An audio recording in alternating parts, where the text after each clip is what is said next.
प्रिय मित्रों, भविष्य दर्शन चैनल में आपका हार्दिक स्वागत है। भविष्य दर्शन चैनल आपके लिए लेकर आ रहा है ग्रह और स्त्री का व्यक्तित्व।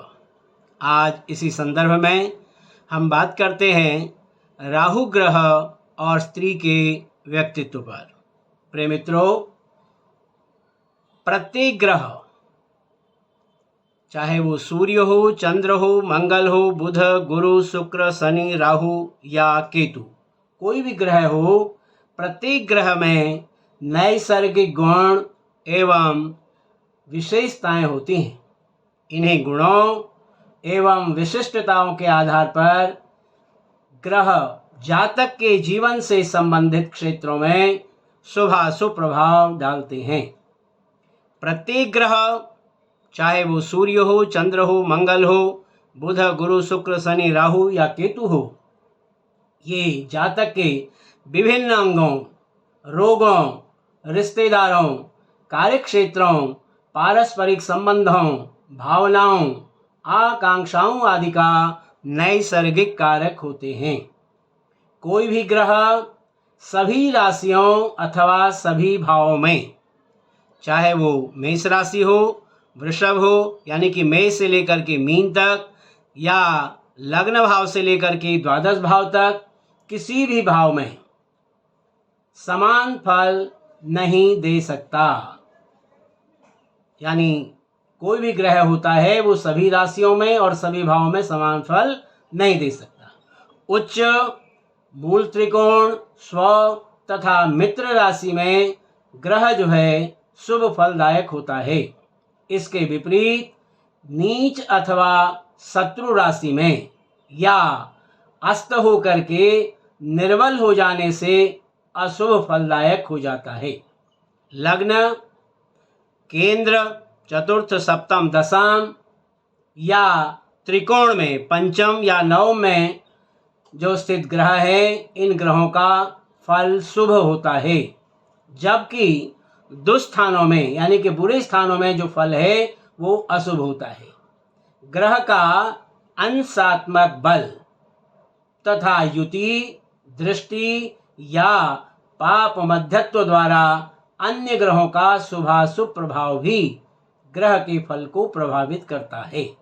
यानी सीधी सी बात है कि कुंडली में हम देखेंगे कि ग्रह का अंशात्मक बल कितना है, वो बाल अवस्था में है, युवावस्था में है या वृद्धावस्था में है, और किन ग्रहों के साथ, शुभ ग्रहों के साथ उसकी युति है या दृष्टि है, या किस प्रकार के शुभ मध्यत्व में है या पाप मध्यत्व में है। इस प्रकार से जब ग्रहों को हम देखते हैं, उसका शुभ प्रभाव या अशुभ प्रभाव भी जो है ग्रह के फल को प्रभावित करता है। इसके अतिरिक्त ग्रह की एक महत्वपूर्ण भूमिका है भावेश के रूप में। पाराशरीय नियमों के अनुसार एक ग्रह त्रिकोणेश यानी त्रिकोण, लग्न, पंचम या सप्तम का, या केंद्रेश यानी लग्न, चतुर्थ, सप्तम या दशम भाव, यानी इनमें होने पर शुभ ग्रहों को छोड़कर, यहाँ पर यदि शुभ ग्रह होते हैं तो उनको छोड़ करके ये शुभ भावेश होता है। जबकि त्रिषणाएश, तीसरे घर, छठे घर और 11वें घर का स्वामी, अथवा त्रिकेश, छठे, 8वें या 12वें घर का स्वामी होने पर ग्रह पापी हो जाता है। यदि इन तमाम सारी परिस्थितियों को हम एक समग्र रूप से एक ही वाक्य में व्यक्त करना चाहें तो हम ये कह सकते हैं कि एक शुभ भावेश अपनी शुभ राशि एवं शुभ भाव में शुभ ग्रहों के मध्य स्थित होकर शुभ ग्रहों से युत या दृष्ट हो तो अत्यंत शुभ फलदायक होता है। और ठीक इसके विपरीत वही ग्रह यदि वो अशुभ यानी कि नीच आदि राशियों में हो, अशुभ भाव में हो, पाप ग्रहों के मध्य में हो, पाप ग्रहों से युत हो या पाप ग्रहों से दृष्ट हो, तो वही ग्रह अत्यंत अशुभ फलदायक हो जाता है। इस प्रकार से इन दोनों परिस्थितियों को देख करके, दोनों परिस्थितियों के शुभाशुभ प्रभाव को देख करके ग्रहों का फल होता है। प्रिय मित्रों, ये तो रही बात सामान्य ग्रहों की कि किस प्रकार से ग्रह शुभ भावेश में होते हैं या अशुभ भावेश में होते हैं, वो किस प्रकार का फल देते हैं।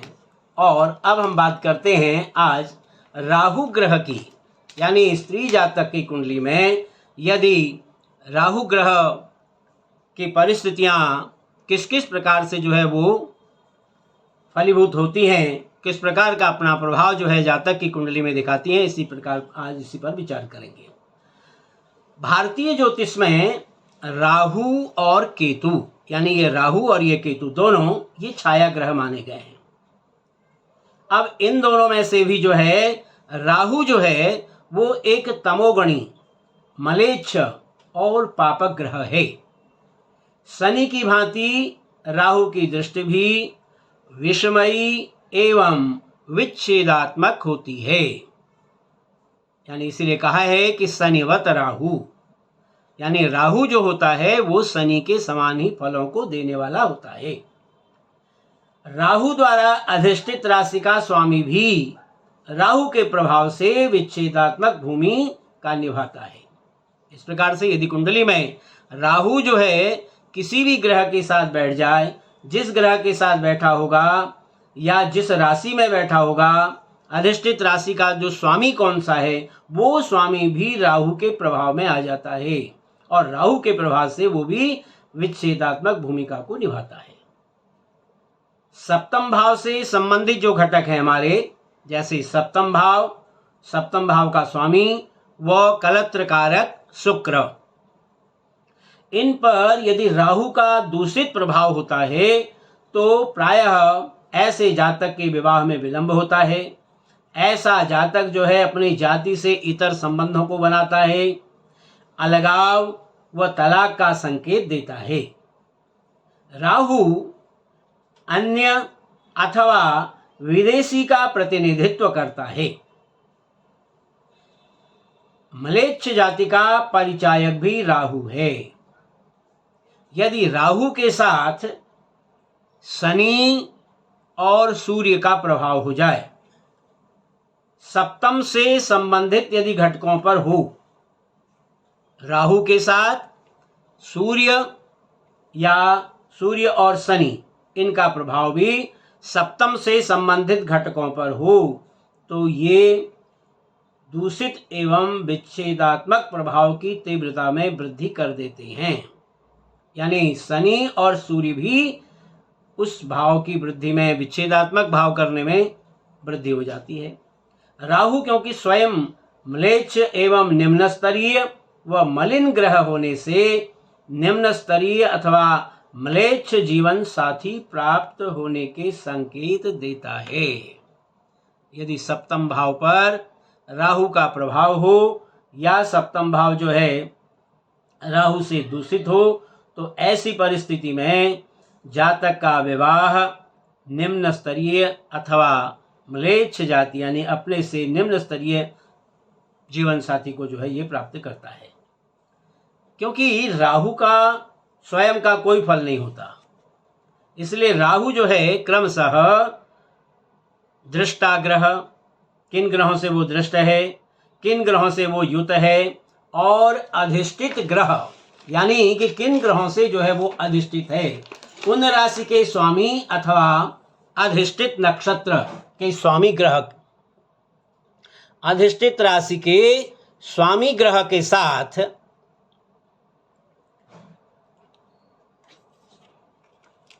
स्वामी ग्रह का जो है वो फल देता है। इस प्रकार से ये अशुभ ग्रहों के प्रभाव में क्या करता है, वृद्धि करता है, क्योंकि यह उत्प्रेरक है। राहु क्या करता है, स्वयं कटुवाणी, यात्रा, विदेशी यात्रा, जुआ, इतर जाति, चोरी, दुष्टता, विधवा अथवा विधुर से संबंध बनाता है। चर्म रोग तथा पितामह का कारक भी है। दादा, यह भाव व भावेश पर युति, दृष्टि अथवा मध्यत्व द्वारा विच्छेदात्मक प्रभाव डालता है। राहु क्या करता है, अचानक एवं अप्रत्याशित फल प्रदान करने वाला ग्रह है। राहु और शनि यदि इनकी युति हो तो शनि का प्रभाव दुगुना हो जाता है, क्योंकि राहु का प्रभाव भी शनिवत ही होता है। अब ये तो रही बात सामान्य रूप से राहु की, कि किस प्रकार राहु जो है कुंडली में बैठ करके प्रभाव को करता है। अब हम बात करते हैं राहु से संबंधित जो है कतिपय योग और अवयोग, कि किस प्रकार राहु कहाँ पर किस प्रकार का अन्य ग्रहों के साथ बैठ करके हमारे जीवन में प्रभाव डालता है। राहु यदि मेष, वृषभ या कर्क राशि में, तृतीय भाव में, षष्ठ भाव में या एकादश भाव में हो, तो ऐसा राहु जो होता है वो अनेक अरिष्टों का नाश करता है। क्या बताया? मेष, वृषभ या कर्क राशि में, तीसरे भाव में, छठे भाव में या 11वें भाव में, या आप ये कह सकते हैं कि मेष राशि का, वृषभ राशि का या कर्क राशि का राहु हो, तो ऐसा राहु जो है अनेक अरिष्टों का नाश करता है। दूसरी बात, यदि राहु जो है वो केंद्र या त्रिकोण में हो, लग्न, चतुर्थ, सप्तम, दशम में या पंचम या नवम में, और तथा केंद्रेश, केंद्र में जो ग्रह बैठे हैं उनके स्वामी के साथ, या त्रिकोणेश, पंचम या पंचमेश या नवमेश के साथ जो है यदि वो संबंध रखता हो तो योग कारक होता है, शुभ फलों को देने वाला होता है। और दसम भाव में यदि जातक की कुंडली में दसम भाव में राहु है तो ऐसा राहु जो है वो जातक को नेतृत्व शक्ति प्रदान करता है, लेकिन ऐसा जो नेतृत्व है वो अवगुणों पर आधारित होता है, गुणों पर आधारित नहीं बल्कि अवगुणों पर आधारित होता है। और जातक की कुंडली में यदि राहु जो है सूर्य या चंद्रमा के साथ स्थित हो तो ऐसा राहु सूर्य और चंद्रमा के बल को कम करता है। एक प्रकार से हम इसको इसीलिए कहते हैं कि भाई सूर्य या चंद्रमा के साथ जो है जब राहु की स्थिति होती है तो एक प्रकार का ये ग्रहण योग होता है। चंद्रमा छठे, आठवें या 12वें भाव में हो और राहु की इस पर दृष्टि हो, क्या बताया? जातक की कुंडली में चंद्रमा छठे घर में हो, 8वें घर में हो या 12वें घर में हो और उस पर जो है राहु की यदि दृष्टि हो। अब राहु की जो दृष्टि कैसे होगी? राहु हमेशा जहां भी बैठता है वहां से पंचम, सप्तम और नवम भाव को पूर्ण दृष्टि से देखता है। तो ऐसी परिस्थिति में ऐसा जो राहु है वो जातक को बाल अरिष्ट देता है, यानी कि ऐसा जातक बचपन में रुग्ण रहता है, यानी बचपन में जो है बालक को कष्ट रहते हैं। और यदि वृषभ राशि में, कन्या राशि में या मकर लग्न, या कह सकते हैं वृषभ लग्न, कन्या लग्न या मकर लग्न में स्थित राहु जो होता है वो स्त्री को भाग्यशालिनी बनाता है। यदि जातक की कुंडली वृषभ लग्न की है या कन्या लग्न की है या मकर लग्न की है और उसमें लग्न में यदि राहु की स्थिति बैठी है तो ऐसा जातक जो ऐसा राहु जो है वो जातक को भाग्यशालिनी बनाता है। और पंचम भाव में यदि राहु हो तो स्त्री का जो मासिक धर्म है वो अनियमित होता है, नियम के अनुसार जो है मासिक धर्म जो है जातक के अंदर नहीं हो पाता। और पंचम भाव में यदि राहु और शुक्र की युति इसमें हो, या तो यहां पर पंचम भाव में कर्क राशि हो या वृश्चिक राशि हो या मीन राशि हो, पंचम भाव में जातक के कर्क, वृश्चिक या मीन राशि हो और उस पंचम भाव में राहु और शुक्र की यदि युति हो जाए तो ऐसी स्त्री जो होती है वो हमेशा प्रेम जाल में फंस जाती है। पंचम भाव में राहु व शुक्र हो तो स्त्री जो है यौन एवं प्रसव संबंधी रोगों से ग्रसित होती है और प्रायः ऐसे कुल की मर्यादा को भी नष्ट करती है। और यदि अष्टम में राहु जो है मेष, कर्क, वृश्चिक या मीन राशि में हो तो ऐसी परिस्थिति में जातक को शल्य क्रिया करनी पड़ती है, यानी सर्जरी जो है, सर्जरी की स्थिति जो है जातक के जीवन में आती है। ये कब होता है? जब अष्टम में राहु बैठा हो लेकिन यहाँ पर मेष राशि हो या कर्क हो या वृश्चिक हो या मीन राशि हो। और अष्टम भाव में राहु जो है मेष, कर्क, सिंह, वृश्चिक, धनु या मीन राशि में हो, मंगल या शनि भी उसके साथ स्थित हो, यानी कि अष्टम में राहु की जो युति है वो मंगल या शनि के साथ हो और यहाँ पर मेष राशि हो, कर्क राशि हो, सिंह राशि हो, वृश्चिक राशि हो, धनु राशि हो या फिर मीन राशि हो, तो ऐसी स्त्री जो है चर्म रोगों से तथा कुष्ठ रोग से ग्रसित होती है। यदि राहु, शनि व मंगल की युति, क्या बताया?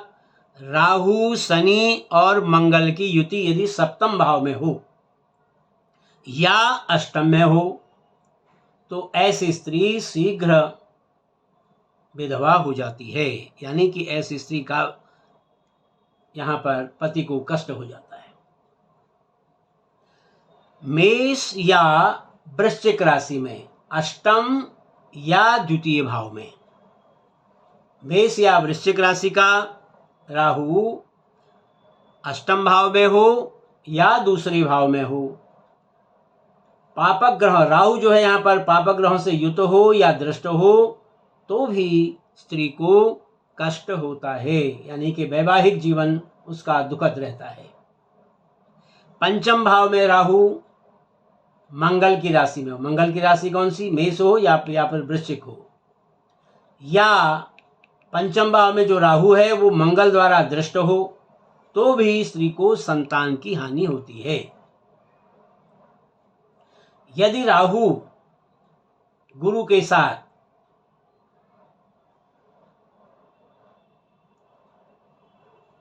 कुंडली में हो तो ऐसी स्त्री को गर्भपात होता है, यानी राहु या गुरु की युति यदि कुंडली में है जातक के, स्त्री जातक के, तो ऐसी स्त्री को गर्भपात होने की पूर्ण संभावना होती है। सप्तम भाव में जो राहु होता है वो मारक शक्ति प्राप्त कर लेता है। सप्तम भाव का राहु जो है ये मारक शक्ति को देने वाला होता है। और दूसरे भाव का जो राहु है धनु राशि में स्थित जो है, यहाँ पर यदि यहाँ पर वृश्चिक लग्न की कुंडली है और यहाँ पर धनु राशि है द्वितीय भाव में और उस धनु राशि में जो है राहु यहाँ पर स्थित है, तो ऐसा राहु जातक को जीवन में धन प्रदान करने वाला होता है। और ठीक उसी तरह से एकादश भाव में यदि राहु और शुक्र की युति हो तो भी स्त्री को उसका वैवाहिक जीवन जो है वो कष्टमय होता है। यदि राहु की दृष्टि शुक्र या गुरु पर हो, तो आपको बताया कि राहु की जो दृष्टि होती है कुंडली में वो पंचम, सप्तम या नवम होती है। तो जहां पर भी राहु बैठा है वहां से राहु की दृष्टि पंचम, सप्तम या नवम पर होगी और वहां पर जो है यदि शुक्र हो या गुरु हो उन पर उसकी दृष्टि पड़ रही हो तो ऐसी स्त्री जो है प्रायः अंतरजातीय एवं प्रेम विवाह करती है। कुंडली में गुरु या शुक्र पर राहु की दृष्टि का होना अंतरजातीय प्रेम विवाह का कारक होता है। राहु गुरु से युत हो, यानी राहु और गुरु की युति हो, या इन दोनों पर शुक्र या बुध की दृष्टि हो, क्या है, राहु और गुरु की युति हो गई और उन दोनों पर, राहु और गुरु पर शुक्र की या बुध की दृष्टि हो जाए तो ऐसा जातक जो है वो क्षुद्र परिवार में, यानी कि बहुत निम्न परिवार में जन्म लेने पर भी ऐसा जातक जो है विप्र के तुल्य शिक्षा ग्रहण करती है।